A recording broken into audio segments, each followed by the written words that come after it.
पायल अरोड़ा, जिन्हें माना जा रहा अहमदाबाद में एयर इंडिया हादसे का जिम्मेदार। अहमदाबाद अहमदाबाद में 12 जून 2025 को हुए एयर इंडिया विमान हादसे की जांच के दौरान भारत के नागरिक उड्डयन नियामक नागर विमानन महानिदेशालय DGCA टाटा ग्रुप की एयरलाइंस के 3 अधिकारियों पर कार्रवाई करने का आदेश दिया है।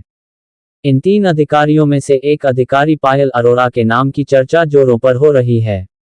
DGCA ने सुरक्षा चूक मामले में इन तीनों अधिकारियों पर कार्रवाई करने का आदेश दिया है। DGCA के इस आदेश के बाद पायल अरोड़ा को 2 अन्य अधिकारियों के साथ अहमदाबाद विमान हादसे का जिम्मेदार माना जा रहा है। आखिर ये पायल अरोड़ा कौन है, जिन्हें अहमदाबाद में एयर इंडिया विमान हादसे का जिम्मेदार माना जा रहा है? DGCA ने ARMS से चूक का लगाया पता।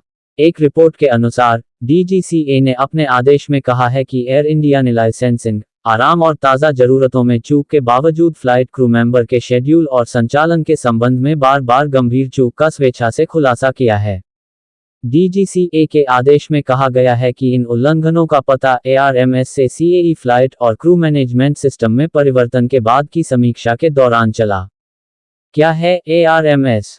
ARMS यानी एयर रूट मैनेजमेंट सिस्टम एक ऐसा सॉफ्टवेयर प्लेटफॉर्म है जिसका इस्तेमाल एयरलाइन की ओर से विभिन्न परिचालन और प्रबंधन कार्यों के लिए किया जाता है, जिसमें क्रू मेंबर की रोस्टरिंग और फ्लाइट प्लान आदि शामिल हैं।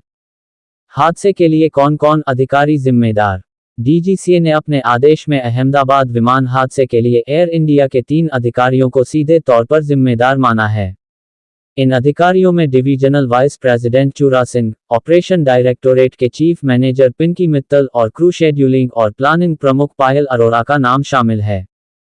हादसे के लिए पायल अरोड़ा जिम्मेदार क्यों? DGCA ने अपने आदेश में कहा है कि एयर इंडिया की ओर से दी गई जानकारी भले ही स्वेच्छा से दी गई हो, लेकिन इससे ये साफ होता है कि क्रू मेंबर की ड्यूटी तय करने, नियमों का पालन कराने और जिम्मेदारी तय करने की प्रक्रिया में गंभीर खामियां हैं। DGCA के मुताबिक इन अधिकारियों ने बार बार चालक दल की गलत जोड़ी बनाया, जरूरी लाइसेंस और ट्रेनिंग नियमों को नजरअंदाज करना और शेड्यूलिंग और निरीक्षण में लापरवाही जैसे गंभीर उल्लंघन किए हैं। DGCA के आदेश में इन सबको गंभीर और बार बार दोहराई गई गलतियां माना गया है। अब चूंकि पायल अरोड़ा के पास क्रू शेड्यूलिंग और प्लानिंग की जिम्मेदारी है, इसलिए क्रू मेंबर की ड्यूटी तय करने से लेकर शेड्यूलिंग तक की जिम्मेदारी उन्हीं के पास थी। इसी आधार पर DGCA ने उनके खिलाफ कार्रवाई का आदेश दिया है। और भी ऐसी तरह तरह की न्यूज़ को देखने के लिए हमारे चैनल को लाइक करें, सब्सक्राइब करें और बेल आइकन जरूर क्लिक करें, इससे हमारे आने वाली न्यूज़ की नोटिफिकेशन आप लोगों को सबसे पहले मिले।